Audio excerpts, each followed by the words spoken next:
এই চাওয়ালা, তুমি বিয়ে করবে আমাকে? মোনা তুই এসব কি বলছিস? তুই একটা চাওয়ালাকে বিয়ে করতে চাচ্ছিস? নদী, তুই চুপ কর। তোকে এখানে নিয়ে আসছি জাস্ট আমার সাথে আসার জন্য, কথা বলার জন্য না। ভাই আপনি একটু দোকানটা সামলান, আমি আইতাছি। ভাইয়া, ও আপনার এখানে কতদিন ধরে, মানে কিভাবে আসলো আপনার এখানে?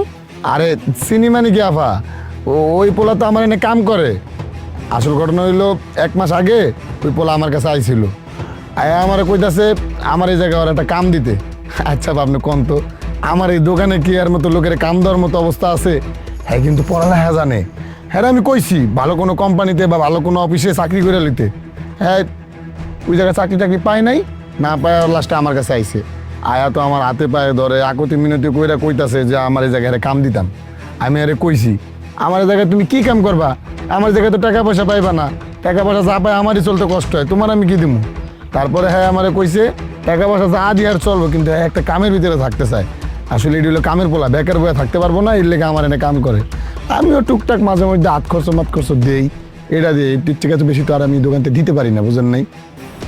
আচ্ছা ভাইয়া, ও যে গেল, মানে ও কোথায় গেল? ওকে কোথায় গেলে আমি পাবো? আপনি কি আমাকে একটু বলবেন যে ও কোথায় থাকে? ওর সাথে না আমার জরুরি কথা আছে। হ্যাঁ বামনি কইতে পারবো।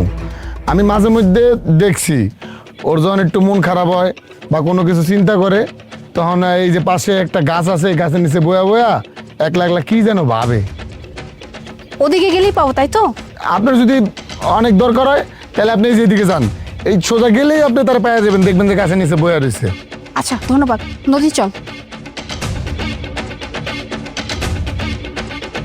কি ব্যাপার, তুমি এইভাবে ওখান থেকে পালিয়ে আসলে কেন? কে আপনি আর এখানে কেন আইছেন? কে আমি? আর তুমি আমাকে এখন চিনতে পারতেছো না যে আমি কে? না আমি আপনারে চিনি নাই, আপনি কে?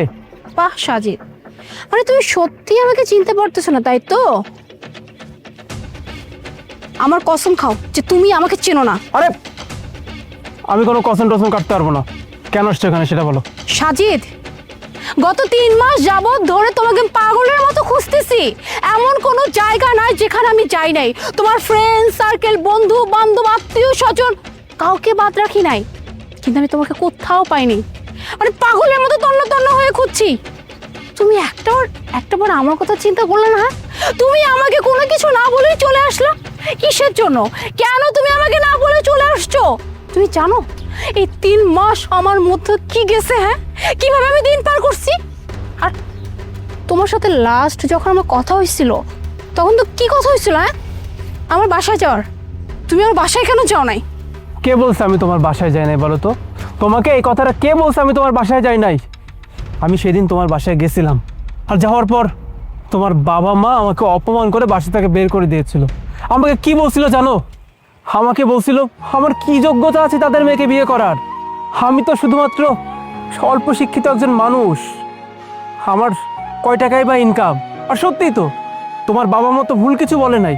আমার তো আর লাখ লাখ টাকা নাই, তাই না? যেখানে তুমি বড় ফ্যামিলির একটা মেয়ে, আমার মতো একটা গরিব ঘরের সন্তানকে তুমি ভালোবাসছো। আমার তো কোনো যোগ্যতা নাই তোমার হক তাদের কাছে গিয়ে চাওয়ার। এই কারণে আমি সেদিন বাসা থেকে বের হয়ে আসছিলাম। আর তোমার বাবা আমাকে বলে দিছিল যে আমি যেন আর কোনোদিন তোমার সঙ্গে কোনো যোগাযোগ না রাখি। আর তারপর থেকে আমি আর তোমার সঙ্গে কোনো যোগাযোগ করি নাই। আমি শহরে চলে আসি, চেষ্টা করি চাকরির জন্য, কিন্তু আমি তো খুব বেশি দূর পড়াশোনা করতে পারি নাই। ইন্টার পাস করে একটা ছেলে, কোথায় বা আমি চাকরি পাইতাম বলো? তাই বাধ্য হয়ে ওই ভাইয়ের দোকানে আমি কাজ করতে শুরু করি।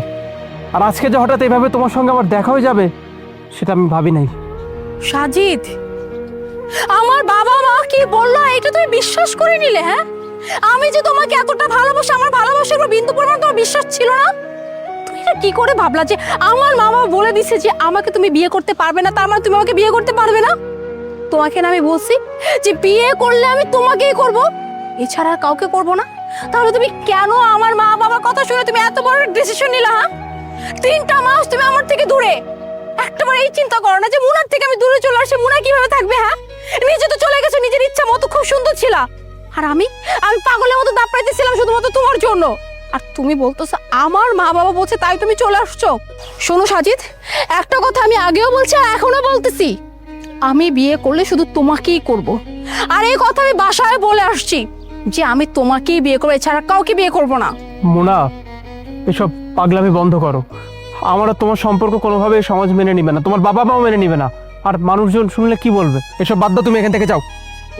Society is my food. সোসাইটির চিন্তা আমি কেন করতে যাবো? হ্যাঁ, আমার চিন্তা আমি করব, আমাদের ভবিষ্যতের চিন্তা আমি করব। সোসাইটি কি ভাবলো, আমার মা বাবা কি করলো, আমার দেখার বিষয় না। আর মা বাবার কথা বলতেছো তো, আমি যখন বাসা থেকে তোমার খোঁজে বের হয়েছি তখন আমি তাদেরকে একটা কথা বলেই বের হয়েছি, আমি সাজিদকে খুঁজতে বের হচ্ছি, আর সাজিদকে নিয়ে আসলে আমি বিয়ে সাজিদকেই করব। এছাড়া তোমাদের মেয়ে অন্য কাউকে বিয়ে করবে না। আর তুমি এখন কোনো কথা বলবো, তুমি চুপচাপ আমার সাথে আমার বাসায় যাবা, এবং আজকে আমি তোমাকে বিয়ে করবো, দ্যাটস ফাইনাল। চলো।